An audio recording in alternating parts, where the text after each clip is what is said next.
નમસ્કાર, મારું નામ છે અનિલ નાથાભાઈ રાઠોડ. હું શ્રી રોયસાડા પ્રાથમિક શાળામાં ભાષા શિક્ષક તરીકે ફરજ બજાવું છું. મારી જે સમસ્યા છે, ધોરણ 8ના પ્રથમ ગુજરાતી પાઠ્યપુસ્તકના પ્રથમ એકમમાં એક ભાષા સજ્જતા નામનો વિભાગ આવે છે. તેમાં ભાષાઓ, સ્વર અને વ્યંજનોનો એક વિભાગ છે, જે સમજવામાં બાળકોને ખૂબ જ તકલીફ પડતી હતી. એટલે એને સમજાવવા માટે પહેલાં તો મેં વિષય નક્કી કર્યો કે ભાષાના વાગ, અવયવો અને ધ્વનિઓ. તો અવયવો સમજાવવા માટે પહેલાં મેં ચાર્ટમાં આ રીતે ફુગાઓ મૂક્યા અને એને આ રીતે વર્કિંગ મોડલ બનાવ્યું. હવે અહીંયા જે ફેફસા ફૂલે છે એ અહીંયા સ્વરપેટીમાં આવે છે. ઉચ્છ્વાસ, એ ઉચ્છ્વાસ સ્વરપેટીમાં આવે છે, એટલે એના માટે પણ એક સ્વરપેટીની રચના કરી છે, જે પીવીસીના પાઇપમાંથી આપ જોઈ શકો છો. એપિગ્લોટસ નામનો વિભાગ છે.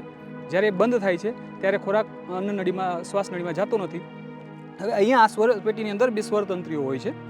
સ્વરતંત્રીઓ જ્યારે ઉચ્છ્વાસ અહીંયા ભટકાય છે ત્યારે બંને ધ્રુજે છે અને એમાંથી કંપન ઉત્પન્ન થાય છે. કંપન ઉત્પન્ન થાય છે, એ કંપન ઉત્પન્ન થયેલી હવા અહીંયા મુખમાં આવે છે. એ મુખનું પણ મોડલ બનાવેલું છે, આપ જોઈ શકો છો.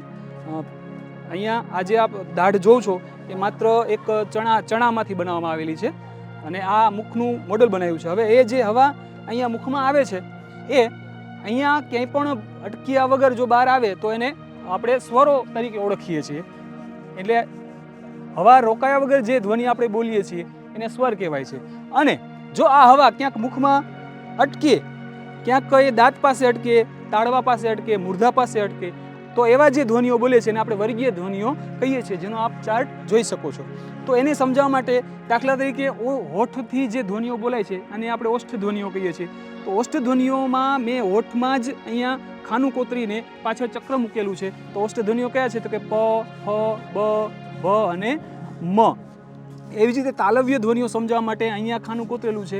તો ચ, છ, જ, ઝ, ય.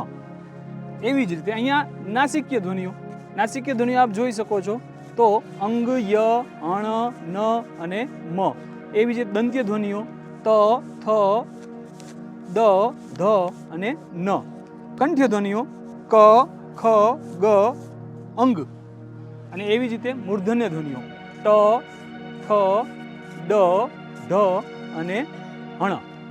આવી જ રીતે જો આ આપણે અહીંયા સમજીએ, આ બધા વર્ગીય ધ્વનિઓ હતા, અનુનાસિક સમજીએ, પણ આપણે એને અલ્પપ્રાણ ને મહાપ્રાણ સમજાવે તો શું કરવું પડે? એક સામાન્ય પટ્ટી લેવાની અને અલ્પપ્રાણ મહાપ્રાણ સમજવા હોય તો આ રીતે બોલવાનું ક, ખ, ચ, છ, ટ, ઠ, ત, થ, પ, ફ.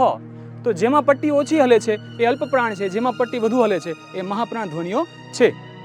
અને અઘોષ અને ઘોષ સમજવા માટે આપણે ગળા ઉપર હાથ રાખીએ, જેમાં જે ધ્વનિ બોલવામાં વધારે કંપન ઉત્પન્ન થાય એને ઘોષ ધ્વનિ કહેવાય, અને જે ધ્વનિ બોલવામાં ઓછું કંપન ઉત્પન્ન થાય એને કહેવાય છે અઘોષ ધ્વનિઓ. દાખલા તરીકે ક, ખ તો એમાં ઓછું કંપન ઉત્પન્ન થાય છે. ગ, ઘ તો એમાં વધારે કંપન ઉત્પન્ન થાય છે. આ બધા પ્રયોગોથી બાળકોમાં સારું એવું પરિણામ જોઈ શક્યા છીએ. અને તમામ ભાષા ભણાવતા તમામ વિદ્યાર્થીઓ, શિક્ષકો, અધ્યાપકો અને ભાષા વિજ્ઞાન સાથે જોડાયેલા તમામ ઘટકોને આ પ્રયોગ ખૂબ જ ઉપયોગી નીવડે એવો છે. આભાર. અસ્તુ.